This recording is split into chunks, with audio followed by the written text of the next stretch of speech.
Economia com Juliana Rosa já está aqui conosco no Band News no meio do dia para falar sobre os dados da produção industrial.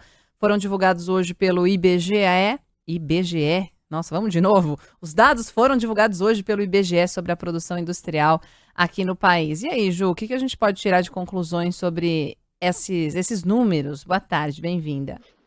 Tudo bom, Débora? Boa tarde. Boa tarde para o Oi, Fábio, boa Ju. tarde para o nosso ouvinte. É o balanço da produção da indústria do Brasil, que é o importante termômetro da nossa economia. Os números de hoje divulgados foram relacionados ao mês de dezembro e, com isso, a gente tem o balanço fechado do ano de 2022. O dado de dezembro mostra que a produção da indústria ficou estável em relação ao mês anterior, não cresceu nem subiu, mas quando a gente olha ali o retrato do ano, é uma produção que fecha o ano de 2022 em queda. Os dados aqui do IBGE mostram um recuo da produção da indústria brasileira de 0,7% em relação ao ano anterior.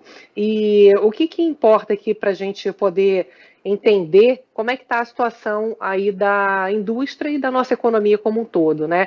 A indústria, particularmente, sofreu no primeiro semestre do ano com a volta do setor de serviços. Então, no pós-pandemia, as pessoas preferiram gastar seu dinheiro comprando serviços do que produtos, né? Então, ao invés de comprar um eletrodoméstico, preferiu gastar o dinheiro com a experiência ali, né, de reencontrar as pessoas no restaurante, no bar, viajando. Então, você tem ali o setor de serviços tomando espaço da renda dos brasileiros e a indústria sofrendo com essa troca nesse pós-pandemia.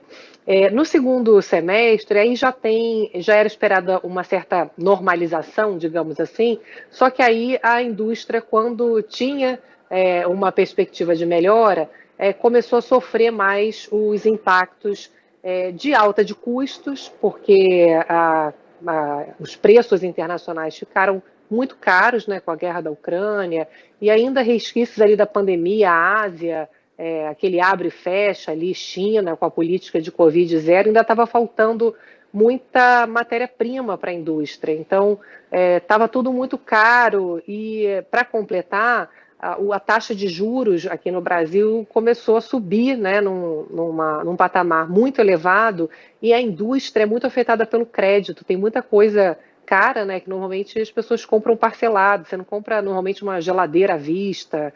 Então, o crédito mais caro também dificultou o setor industrial. Daqui para frente, conversando aqui com os economistas, há uma perspectiva de um ano melhor agora em 2023, a indústria pode crescer, enfim, um pouco menos de 1%, né? Não vai ser nada ali maravilhoso, mas você tem a indústria já sofrendo menos efeitos da falta de peças, a indústria automotiva, principalmente, está tendo um desempenho muito favorável, porque você tem uma demanda represada, quem planejava comprar um veículo ficou muito tempo até na fila de espera, porque não tinha carro pronto, e aí a volta ali da chegada das peças e tal fez a produção da indústria de veículos acelerar.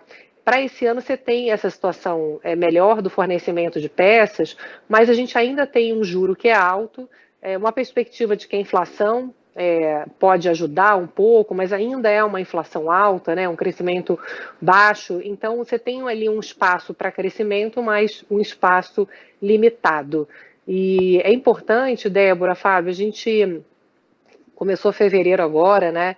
Você tem ainda uma perspectiva de queda do dólar. Ontem o dólar chegou a valer menos de R$ 5.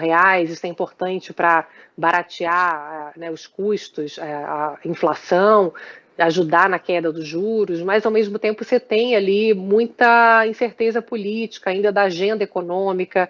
O Lula fez um discurso ontem, deu entrevistas falando sobre a crítica ali ao Banco Central, a meta de inflação, e criticando a política de preços da Petrobras. Então, no final das contas, você tem ali uma insegurança em relação à intervenção, uma agenda econômica mais intervencionista, e no final das contas, ao invés de ajudar essas críticas, né, acabam atrapalhando. Então, a gente vai ainda precisar de um pouco mais de tempo e clareza em relação à agenda econômica para a gente entender como é que vai se comportar a economia brasileira esse ano. Muito bem, a Ju falou do dólar, né? Ontem chegou a bater 4,97 e agora está valendo 5,12. Subiu um pouquinho em relação a ontem. Ju, obrigado, um beijo para você. Um beijo, bom fim de semana.